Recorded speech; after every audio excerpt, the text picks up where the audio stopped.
بنسبت ہمارے آپ کو زیادہ تبلیغ کی ضرورت ہے، لہٰذا آپ پہلے اپنے ملک میں تبلیغ کریں، اپنے ملک کے لوگوں میں شعور بانٹیں، اپنے ملک کے لوگوں کو قائل کریں دین اسلام پر، اور ان کو بتائیں کہ دین اسلام ہمیں کیا تعلیمات دیتا ہے۔ ماہ محرم کا مہینہ گزرا ہے تو دیکھا ہے محرم میں نا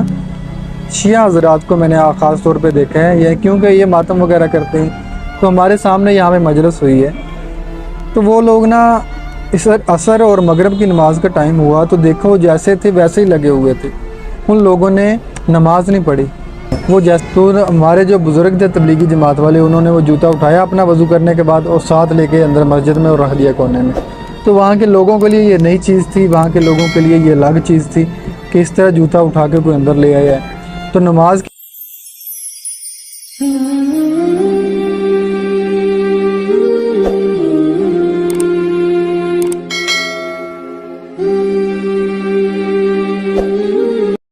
السلام علیکم ورحمۃ اللہ وبرکاتہ۔ آج کی ویڈیو کا سٹارٹ اپ میں ایک واقعے سے کروں گا۔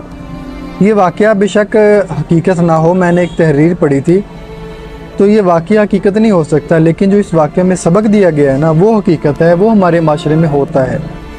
تو واقعہ کچھ یوں ہے کہ ہمارے ملک کی ایک تبلیغی جماعت ازبیکستان گئی تبلیغ کے لیے کہ وہاں کے لوگوں کو قائل کیا جائے دین اسلام پر،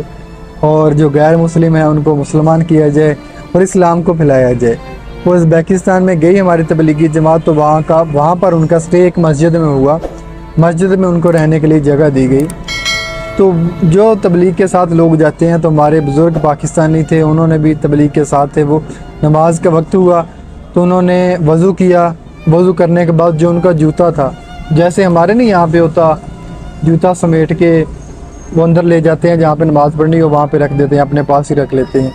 تو ہمارے جو بزرگ تھے تبلیغی جماعت والے، انہوں نے وہ جوتا اٹھایا اپنا وضو کرنے کے بعد اور ساتھ لے کے اندر مسجد میں اور رکھ دیا کونے میں۔ تو وہاں کے لوگوں کے لیے یہ نئی چیز تھی، وہاں کے لوگوں کے لیے یہ الگ چیز تھی کہ اس طرح جوتا اٹھا کے کوئی اندر لے آیا ہے۔ تو نماز کے بعد وہاں کا جو اس مسجد کا جو متولی تھا، بزرگ تھا، اس نے ہمارے تبلیغی جماعت والے بابا جی سے پوچھا کہ آپ کا مجھے یہ عمل پسند نہیں آیا، آپ جوتا اٹھا کے اندر کیوں لے کے، اس کی وجہ کیا تھی؟ تو تبلیغی جماعت والے بابا جی نے کہا کہ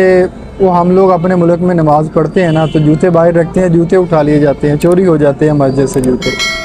تو ان بزرگوں نے بڑے حیرانگی سے پوچھا کہ آپ لوگ میرے ملک میں، آپ لوگ اس ملک میں تبلیغ کے لیے آئے ہیں، دین کو پھیلانے کے لیے آئے ہیں، لوگوں کو دین اسلام پر قائل کرنے کے لیے آئے ہیں، یقیناً آپ لوگوں کی یہ سوچ ہوگی کہ غیر مسلموں کو مسلم کیا جائے۔ تو تبلیغی جماعت والے بابا جی نے کہا کہ بالکل ہمارا ارادہ یہی ہے۔ تو ان بزرگوں نے کہا کہ آپ غلط ملک میں آ گئے ہیں، آپ لوگوں کو پہلے اپنے ملک کے لوگوں کی اصلاح کرنی چاہیے،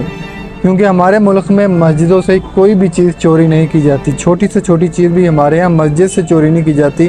کم از کم اللہ کے گھر کو ہمارے لوگ بخش دیتے ہیں۔ ان کے ایمان کمزور ضرور ہو سکتے ہیں، لیکن وہ بہکاوے میں آ سکتے ہیں، لیکن اللہ کے گھر سے کوئی چیز نہیں چراتے۔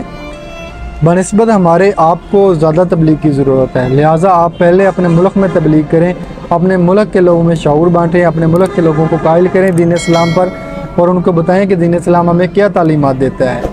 تو یہ بات حقیقت ہمارے معاشرے میں ہوتی بھی ہے کہ ہم لوگ اللہ کے گھر کو بھی نہیں چھوڑتے۔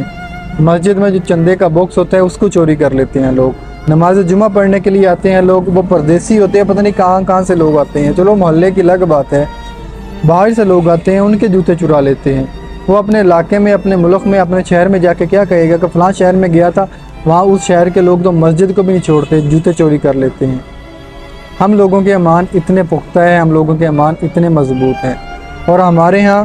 کسی بھی عالم کو آپ اٹھا لیں، کسی بھی عالم کے خلاف یہاں پہ بات کی جاتی ہیں تو ان کے جو چاہنے والے ہیں وہ بھاگ دوڑ کے آتے ہیں اور کمنٹس میں لافا کر دیتے ہیں، اس بندے کی عزت اتار کے رکھ دیتے ہیں کہ تو نے علماء کے خلاف بولا کیوں ہے؟ بھائی مجھے اور میرے جیسے بہت سارے لوگوں کو کوئی ضرورت نہیں ہے علماء کے خلاف بولنے کی، لیکن آپ یار اپنے طور پہ بھی تو سوچیں نا، کوئی شعور ہے آپ لوگوں کے پاس، علم دیا ہے اللہ تعالیٰ نے، اس کو استعمال کریں کہ اتنے عالم ہونے کے باوجود ہمارے ملک میں میرا خیال دوسرے تیسرے نمبر پہ آتا ہے علماء کرام کی گنتی میں ہمارا ملک پوری دنیا میں۔ تو اتنے عالم ہونے کے باوجود، اتنے تعلیمی مدراس ہونے کے باوجود ہمارے معاشرے میں یار بچیوں کے ساتھ زیادتیاں ہوتی ہیں، ہمارے معاشرے میں چوریاں ڈکیتیاں ہوتی ہیں، ہمارے ملک میں بہنوں کے جائیدادوں کے حق کھائے جاتے ہیں، بہنوں کو غیرت کے نام پر قتل کیا جاتا ہے، عورتوں کو غیرت کے نام پر قتل کیا جاتا ہے، اور ہم لوگ کہتے ہیں کہ علماء کے خلاف نہ بولو۔ اور یار جنہوں نے ٹھیکہ لے لیا اب دین اسلام کا، جو اونچی اونچی نعرے لگاتے ہیں تاجدار ختم نبوت، جو اونچی اونچی نعرے لگاتے ہیں کہ ہمارے نبی کے خلاف کوئی بات نہ کی جائے، سب سے بڑی گستاخی تو آپ لوگ خود کر رہے ہیں یار۔ اپنے نبی کی کوئی بات نہیں مان رہے ہیں، نبی کے نام پر جان دینے کے لیے تیار ہیں، لیکن نبی کی بات پہ عمل نہیں کرتے آپ لوگ۔ یہ ماہ محرم کا مہینہ گزرا ہے، تو دیکھا ہے محرم میں نا شیعہ حضرات کو میں نے خاص طور پہ دیکھا ہے، یہ کیونکہ یہ ماتم وغیرہ کرتے ہیں، تو ہمارے سامنے یہاں پہ مجلس ہوئی ہے، تو وہ لوگ نا عصر اور مغرب کی نماز کا ٹائم ہوا تو دیکھو جیسے تھے ویسے ہی لگے ہوئے تھے، ان لوگوں نے نماز نہیں پڑھی، وہ جیسے اپنا ماتم کر رہے تھے یا جو بھی وہاں پہ مجلس ہو رہی تھی اس میں مصروف تھے، نماز ہی انہوں نے پڑھی۔ کچھ لوگ پڑھ بھی رہے تھے نماز جو سمجھتے تھے بات کو یا اللہ کا جن کے دل میں خوف تھا، وہ لوگ نماز پڑھ بھی رہے تھے، لیکن میں نے زیادہ تر لوگ دیکھے ان کے جسموں پہ ان کے کپڑوں کو خون لگا ہوا تھا، اور وہ ناپاک کپڑوں کے ساتھ کیسے نماز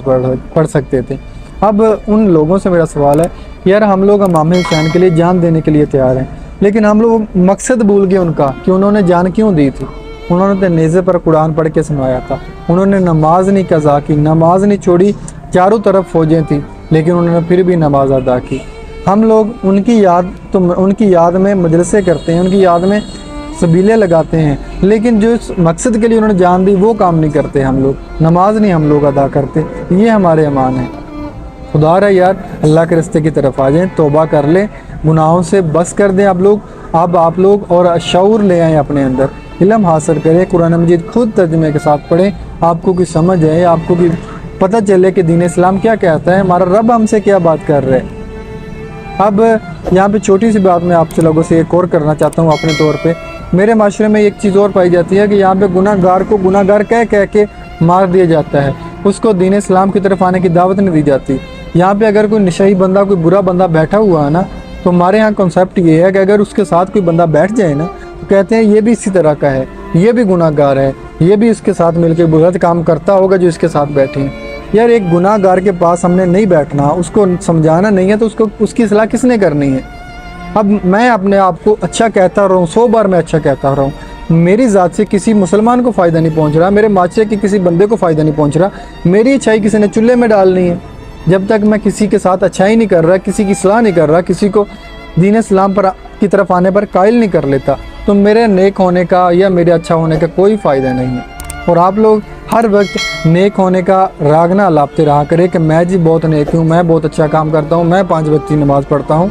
آپ لوگ اس بات سے خوفزدہ ہوں کہ اللہ تعالیٰ نے آپ کا پردہ رکھا ہوا ہے، آپ لوگوں کو پتہ ہے کہ ہمارے کتنے گناہ ہیں، اللہ تعالیٰ ہم سے کتنا ناراض ہے، اور آپ لوگ لوگوں کو بتا رہے ہیں کہ جی میں نیک ہوں۔ خدا رہا اللہ تعالیٰ کے نیک بندے بنے اور لوگوں کے سامنے نیک کا راگ نہ الاپے۔ اللہ نے آپ کے گناہوں پہ پردہ ڈالا ہوا ہے تو اللہ کے شکر گزار رہیں۔ اللہ کی باقی مخلوق کے کام ہے، اگر آپ نے توبہ کی ہے، اگر آپ اچھے انسان ہیں، اگر آپ لوگوں نے اللہ کا راستہ چن لیا ہے، تو میں آپ سے گزارش کرتا ہوں یار کہ جو لوگ ہمارے برے ہیں نا ان کو بھی لے کے آئیں دین اسلام کی طرف۔ اب جو بندہ توبہ کرتا ہے نا، ہم لوگ اس کا جینا حرام کر دیتے ہیں کہ سوچ ہوئے کھا کے بلی حج کو چلی گئی۔ یار حج پہ نہیں جانا، رب کی طرف نہیں آنا۔ جب رب خود کہہ رہا ہے کہ گناہ ہو گئے ہیں میری طرف آؤ میں معاف کر دوں گا، تو ہمارے جیسے لوگ کون ہوتے ہیں کسی پر تنقید کرنے والے کہ سوچ ہوئے کھا کے بلی حج کو چلی؟ توبہ کرے گا اللہ معاف کر دے گا، اللہ تعالیٰ کی صفت ہے معاف کرنا، اور ہماری صفت ہے اور ہمارا یہ عمل بھی ہونا چاہیے کہ ہم لوگ توبہ کر لیں، سچی توبہ کر کے اللہ کو راضی کر لیں، اسی میں ہماری بھلائی ہے۔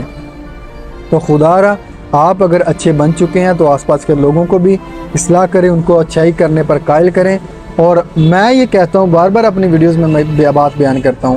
کہ آج کے دور کا شیخ عبدالقادر جیلانی وہ شخص ہے جو کسی ایک گناہ گار بندے کو دین اسلام پر زندگی گزارنے پر قائل کر لیتا ہے۔ میری نظر میں وہ شیخ عبدالقادر جیلانی ہے، آپ نے جو کہنا ہے کہتے رہیں۔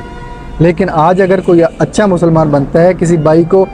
دوزخ میں جانے سے بچا لیتا ہے، تو وہ میرے حساب سے شیخ عبدالقادر جیلانی ہے۔ اللہ تعالیٰ آپ کا سب کا حامی و ناصر ہو، اللہ ہمیں نیک عمل کرنے کی توفیق دے، اچھائی کو پھیلائیں، لوگوں کو اچھا کام کرنے پر مجبور کریں، جیسے وہ غلط کام کرنے پر مجبور ہو جاتے ہیں نا، اسی طرح آپ ان کو اچھا کام کرنے پر مجبور کریں۔ دیکھنا انشاءاللہ آپ کی وجہ سے کوئی ایک انسان بھی توبہ کر لیتا ہے تو انشاءاللہ آپ کی بخشش بھی ہوگی، آپ کے والدین کی بھی بخشش ہوگی۔ اللہ ہم سے نیک کام لے لے، جو ہمارا عرصہ حیات بچا ہے اللہ ہمیں اس عرصے میں نیک